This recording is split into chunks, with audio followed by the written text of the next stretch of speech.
شعری میهرەبانی ئەو شعرەی لە کەناڵێکی تەلەڤیزیۆنی خوێنمەوە بەڵام بڵاویان نەکردەوە. میهرەبانی کانی بەهاری ئەوینە،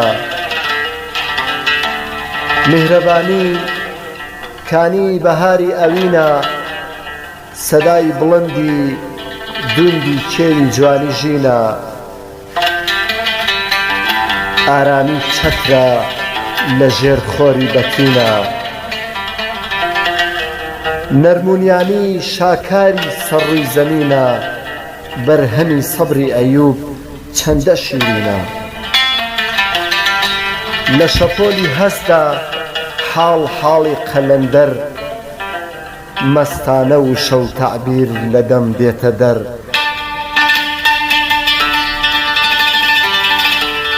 بەبێ میهرەبانی جوانی بێ ئەرزشە، وەک یاریزان کە مەنعی پرۆڤە و وەرزشە، وەک کوێرە گوێز لە تای تەرازوی بازاردا، وەک ئەو قسەیەی بێکردارە لە سەرزاردا، وەک ئەو قسەیەی بێکردارە لە سەرزاردا. میهرەبانی شنەبای ئارامی ژیانە، پەروەردەی ڕۆحە وزە و تاقەتی گیانە، لە مەدخەلی دڵاندا دەرگای ڕەیانە، تیشکی عیشقە سەنگی کەسێتی کیانە، شەو نمی سەرپشتی گەڵای درەختانە، ڕیشی سپی خونچە گوڵی پەمە و کەتانە.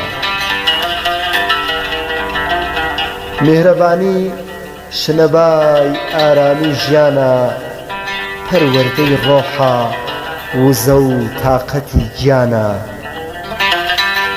هێوری ناخە دەرمانی دەرەتانە، بایەخی تیشکی خۆری کزەی زستانە.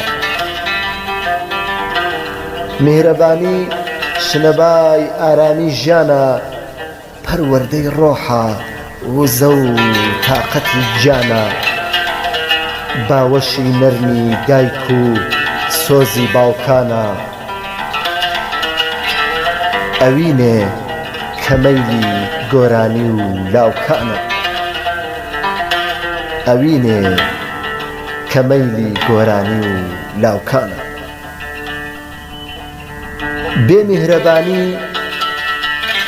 بێمیهرەبانی زەوی هەر مەیدانێکە، تۆزی بابردووی شوێنپێی شەیتانێکە، بەدەرە لە مرۆڤ بوون هەر دارستانێکە،